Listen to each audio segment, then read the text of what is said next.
अच्छा साहब सॉरी, इसमें मैं ये समझना चाह रहा हूँ कि अब जैसे ये बात तो यानी क्योंकि हम आपको अल्लाह ताला ने वो इल्म दिया जिसमें आप तमाम फ़िक़ही मकातिब और कलामी सब अल्हम्दुलिल्लाह आपके सामने हो, तो और ये बहुत बड़ी खूबी है मैं समझता हूँ, और उसमें बात में ये सब चीज़ें झलकती है। तो अब चूँकि हमारे सुनने वालों में सब अल्हम्दुलिल्लाह लोग सुनते हैं, जो सुनने वाले शिया सुन्नी सब, तो उसमें मैं सिर्फ ये आपसे वो करना चाह रहा था कि जो सुन्नी नुक्ता नज़र है, ठीक है ना, यानी उस नुक्ते नज़र से तो ये है कि भाई इमाम में आली मकाम का जो क़याम है उसको वो खुरूज वगैरह की बहस में ला के फिर जब खुरूज की तहरीक या उस पर बात करते हैं खुरूज अल हाकिम, तो वो उससे इस्तिनाद तो करते हैं। दूसरा अहले तशय्युअ कि हाँ आपने जैसे मैंने आपको कहा कि दो नुक्ते नज़र है कि उम्मत के लिए, तो इसमें मैं सवाल सॉरी ये था, एक तो वो उस पर तो मैं आगे बात करूँगा वो जो खुरूज की बहस, और इस पर यहाँ पर जो सवाल मेरे बन रहा था या जहन में आ रहा था वो ये था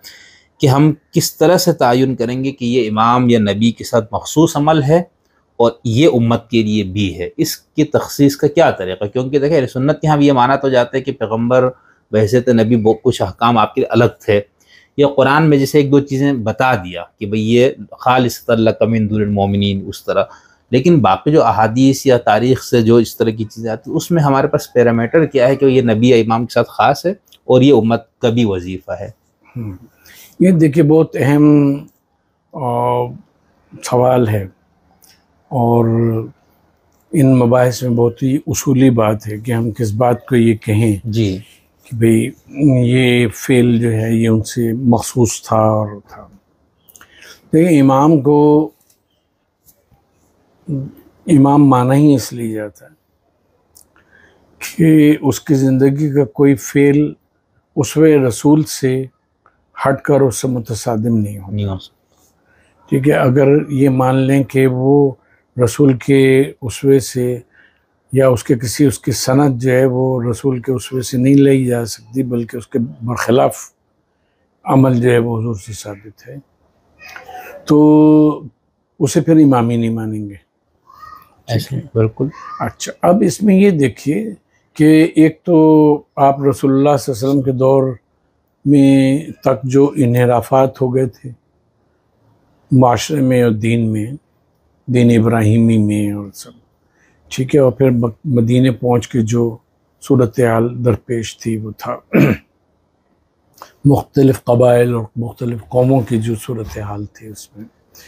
तो बुनियादी तौर पे अगर इसको हम आवाम के लिए कहें तो हम ये कहेंगे कि रसूल हमेशा या नबी हमेशा अपने माशरती रस्म व रिवाज का बागी होता है,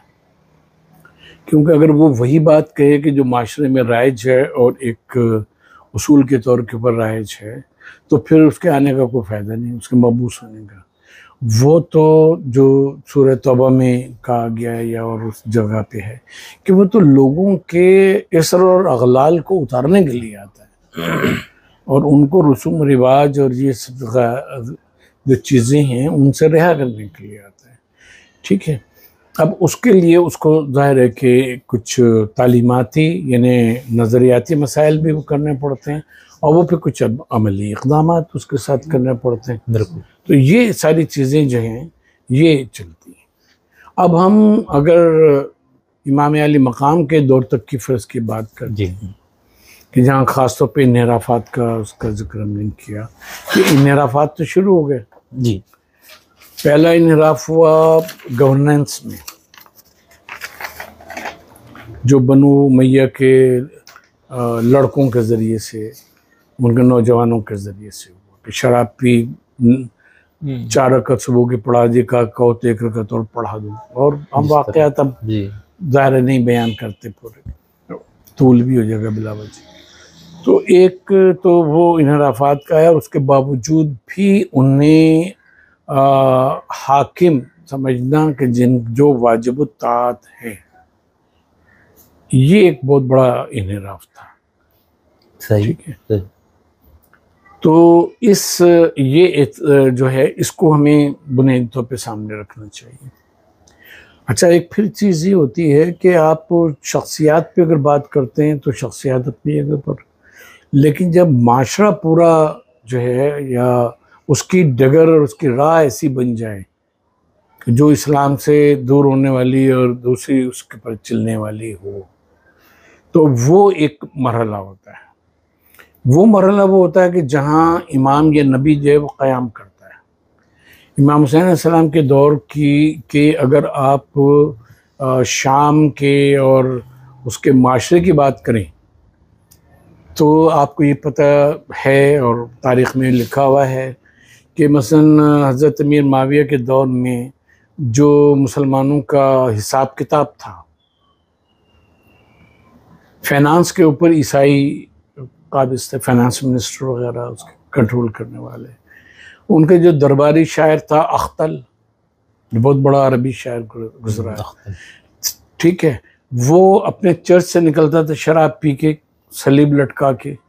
और उसके आगे दो लोग चलते थे हटो बच्चो करके कि शायर आज़म आ रहे हैं। वो इसी तरह से दरबार में आता था और बैठता था, वहाँ भी पीता था, ये सब चीज़ें थी। तो अवाम अन्नास वाला दीन मुलूक है, अवाम जो हैं वो लोगों को अब अपने कुरानों को और उनको देखते हैं कि वो किस पे चल रहे हैं, और फिर जबकि वो खलीफतुल मुस्लिमीन और खलीफतुल मोमिनीन कहलाता हो जो हाकिम वक्त है। तो ये बिगाड़ बुनियादी तौर के ऊपर माशरे के अंदर पैदा हो गया था और माशरा उस सम्त में चलना शुरू हो गया था कि नौबत बंजा रसीद कि उन्हें ये पता नहीं कि जिसके ख़िलाफ़ हम इमाम हुसैन अलैहिस्सलाम के ख़िलाफ़ जंग कर रहे हैं, इमाम ने अपने 4 खुतबों में अपना तारुफ करवाया है कि मैं कौन हूँ। करबला में 4 खुतबे हैं इमाम के, सुबह आशूर भी आपने खुतबा दिया है। इमाम हुसैन अलैहिस्सलाम आपको क्या हो गया, बार बार अपना तारुफ क्यों करवा रहे हैं? कल को ये ना कहे कि ये थे, जैसा कहा गया कि हमने तो एक बादशाह मारा है, गैर मुस्लिम वो था, गैर मुस्लिमों ने बगावत की थी अमीर यजीद के ख़िलाफ़ और उनको अपने उसके ज़ाहिर के असरात भुगतने पड़े और ये हुआ वो। तो वो जो चीज़ थी उसको ज़ायल करने के लिए कि पब्लिक को जो ब्रेन वॉश किया गया है उनको ये बताया जाए कि तुम किससे जंग कर रहे हो, लेकिन उनके नज़दीक और रसूल और आले रसूल की कोई और अहकाम रसूल की कोई हुर्मत ही नहीं थी। बिल्कुल। जब माशरे का बिगाड़, इंडिविजुअल्स का नहीं कह रहे, इंडिविजुअल्स के बिगाड़ की वजह से माशरे का बिगाड़ यहाँ तक पहुँच जाए तो फिर क़याम करना ज़रूरी है, चाहे वो बरजे वक्त हो और चाहे वो इमाम वक्त हो। तो अब जब हम ये कहते हैं कि इमाम का क़याम जो है सही,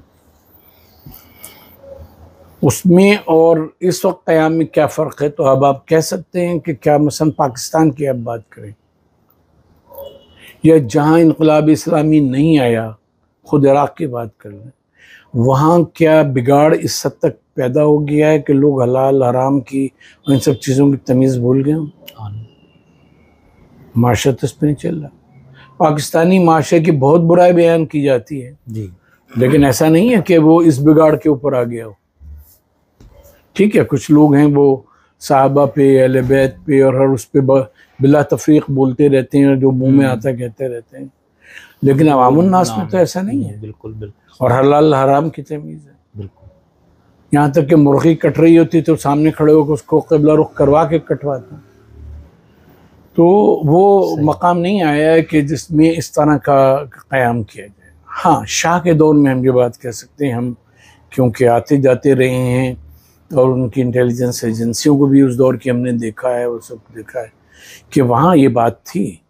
कि जो कार पर्दाजान थे वो थे, उन्होंने इतना वेस्टर्नाइज कर दिया था कि बहुत हद तक 40%, मोर देन 40% ये तमीज़ जो थी ये उठती जा रही थी और मेरा ख्याल है 5-7 साल और रह जाता। अब ये देख लें कि अल्लाह उसने वो जो किताब है उसकी इंटरव्यूज़ के ऊपर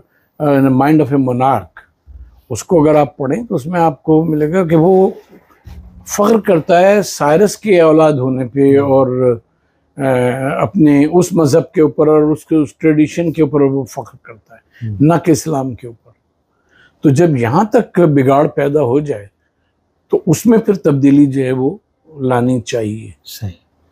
और इसमें ये होता है कि इसमें जैसे इस केस में इमाम खुमैनी और मजहबी तबका जो था वो ताकतवर था, वो खड़ा हुआ, तो हमेशा कोई एक तबका इनकलाब नहीं लाया करता। एक डोमिनेंट ज़रूर होता है जी, लेकिन ये कि जो उस वक्त के हुकूमत मुखालिफ या ट्रेंड मुखालिफ लोग होते हैं वो सब उसमें हिस्सा लेते हैं। तो शाह की और शाही रिजीम की एट्रोसिटीज़ इतनी ज़्यादा थी और इस कदर उसने माशरे को तबाह किया था और लोगों के ऊपर जुल्म किया था। यानी सावक का हम बताएं कि सावक जो उसकी तंजीम थी उसमें ये था कि बाप बेटे के ऊपर भरोसा नहीं करता था। आपने टैक्सी के लिए हाथ दिया, रोका, वो खुद ही बातें शुरू कर देगा और पता लगा कि आप जहाँ जा रहे हैं उसने थाने की तरफ अगर देखा कि आपका वो उसकी तरफ नहीं है, शाह की तरफ जहाँ नहीं है, मुखालिफ हैं, वो खुद ही थाने की तरफ वो मुड़ेगा और आपको हवाले कर देगा, ये रास्ते में ये बात कर रहा था। या आपने महसूस किया कि ये जो है ये आप सावक के हैं, आपने महसूस किया कि सवारी ने महसूस किया किस तरह से, तो वो उसको पकड़वा देते थे। वो ये सूरत हाल थी कि बाप बेटे के ऊपर, भाई भाई के ऊपर भरोसा नहीं करता था। और इस घुटन का माहौल ज़्यादा अरसे नहीं चलता है, इसके भी नताइज ख़तरनाक होते हैं। और वो हुआ कि इमाम ख़ुमैनी रहमहुल्लाह ने जब ये तहरीक शुरू की शाह के ख़िलाफ़ और इस्लामी हुकूमत के लिए और इस्लामी हुकूमत के नाम पर, तो बाकी ग्रोह भी साथ हो गए और